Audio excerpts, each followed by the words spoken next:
Right now, John Caudwell has been on this station many times, business leader, philanthropist, founder of Phones for You. John, a very good morning to you. Hi, how are you? Yeah, very well. I think the last time you and I spoke in any meaningful way was actually down in the old tent of Common Sense on College Green, which seems like a lifetime ago, when we were actually able to jump on a train. It was full of people, able to go to the pub afterwards, able to, go out Very for. different times. I mean, just incredible, isn't it, what this year has been like?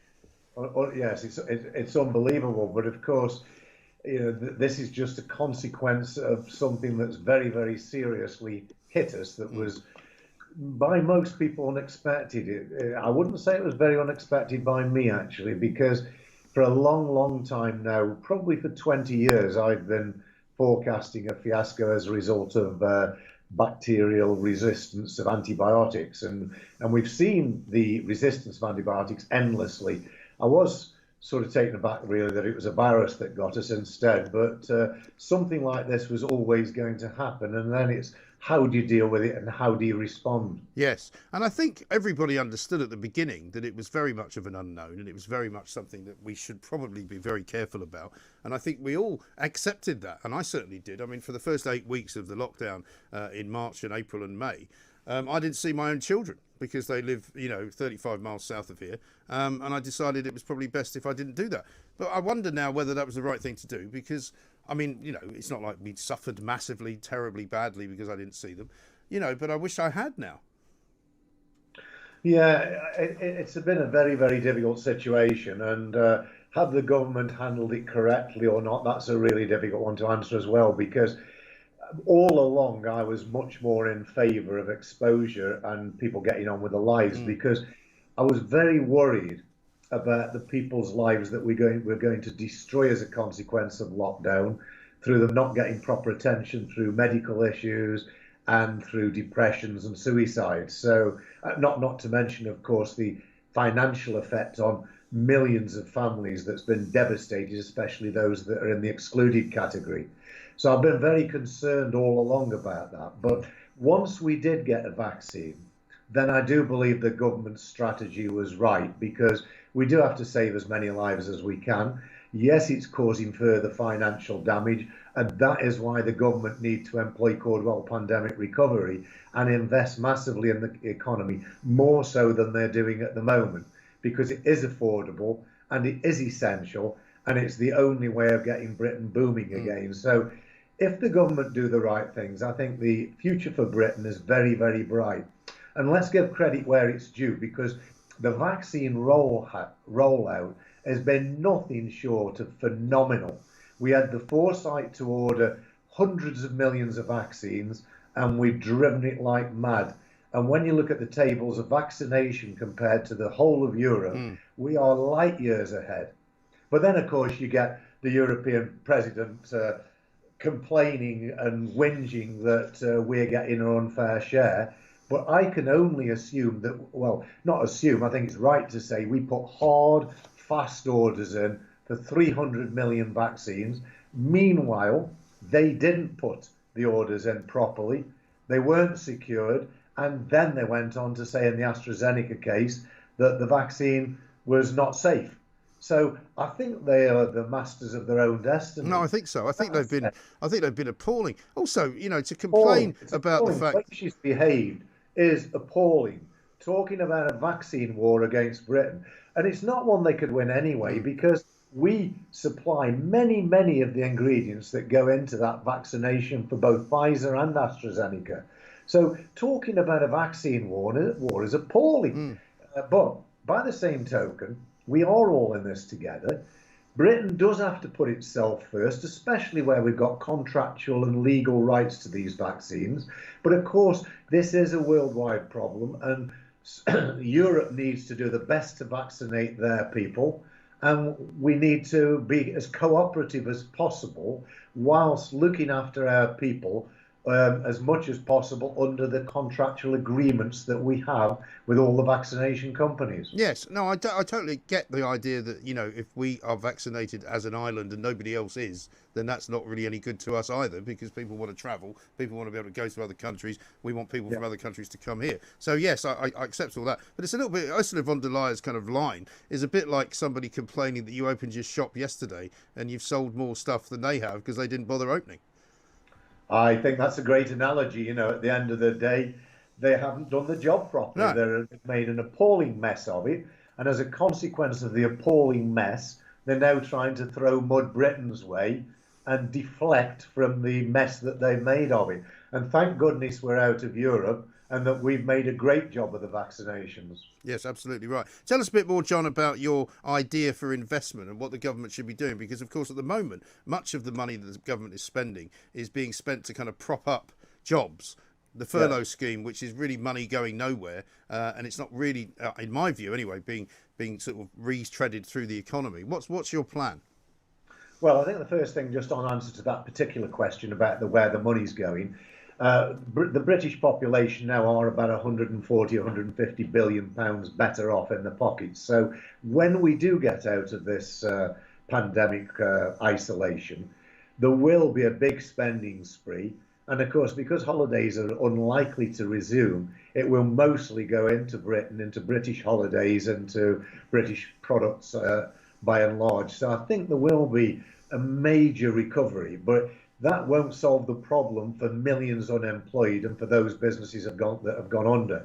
So what I've been encouraging the government to do now for 12 months is to employ what I call CPR, which is Caudwell Pandemic Recovery. And the four major components of that are to invest massively in an energy, environmental and toxic-free city, to be a leading technological country in that area, so that we've got exports in the future that we can really prosper out of that. So that's the first arm. The second is to create around about 500,000 really world-class apprenticeship schemes. One's like the one I had with Michelin Tire Company, which was truly amazing when I look back on it and did the world of good for me. And I want that for our young people.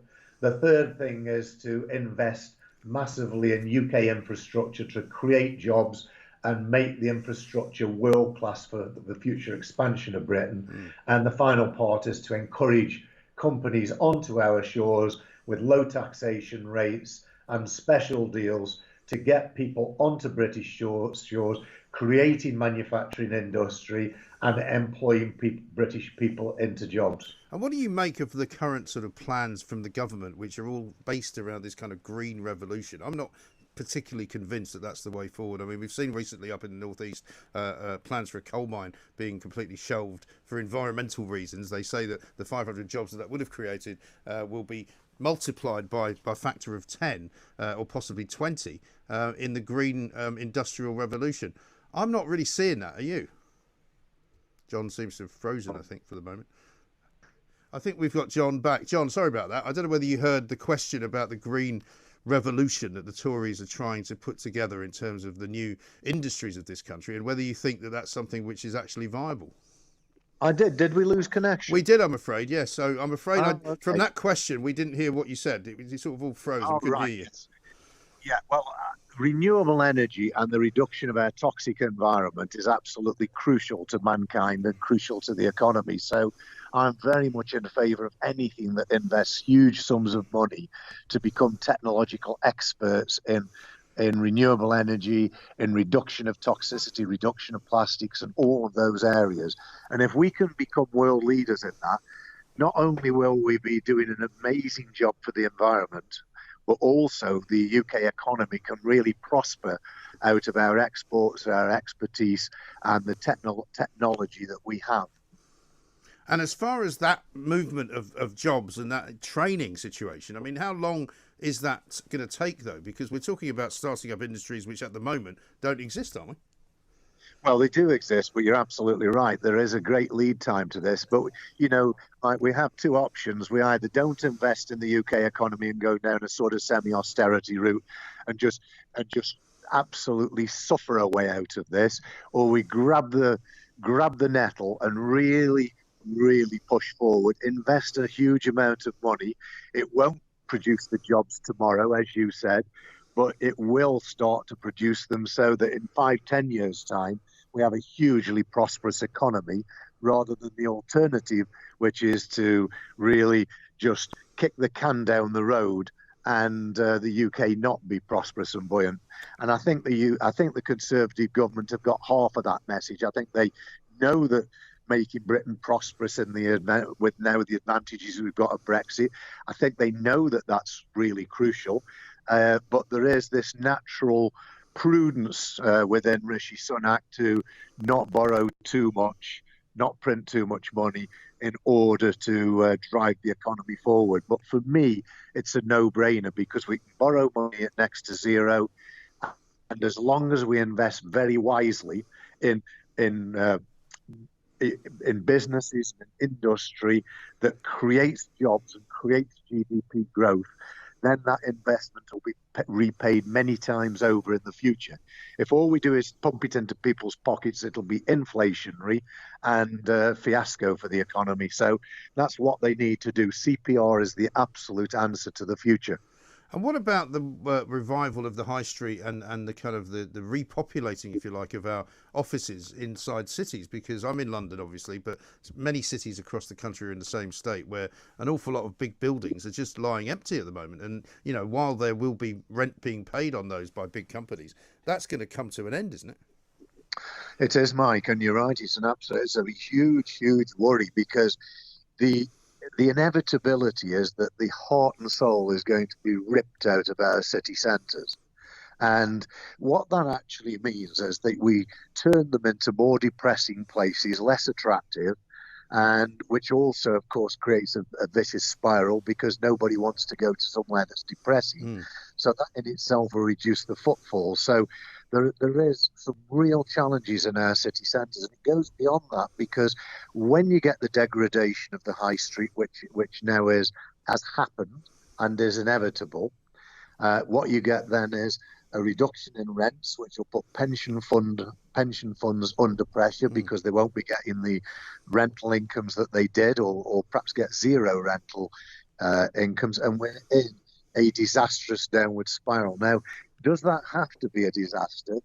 No, but it does require a huge government action because what we've got to do is reinvent the high street. And I think the only way now, and let's face it, online is here forever. It always was from the 90s when I introduced it into my Phones for You business. It was only 1 or 2% of a business, but I knew it was going to become increasingly important and wanted to grasp that and use it to insulate myself from attack. So that was always going to be the case. It was going to continue to be the case, and it's going to continue as an evolution onto online. So we have to breathe life into our city centres by bringing people back in, turning suitable properties into residential, start mixing residential into our city centres to breathe that life back in and put community back in. And if we don't do that, and a various range of other measures to make our high streets lively again, they're just going to degrade over the next 10 or 20 years further. And it just will not be a pretty place.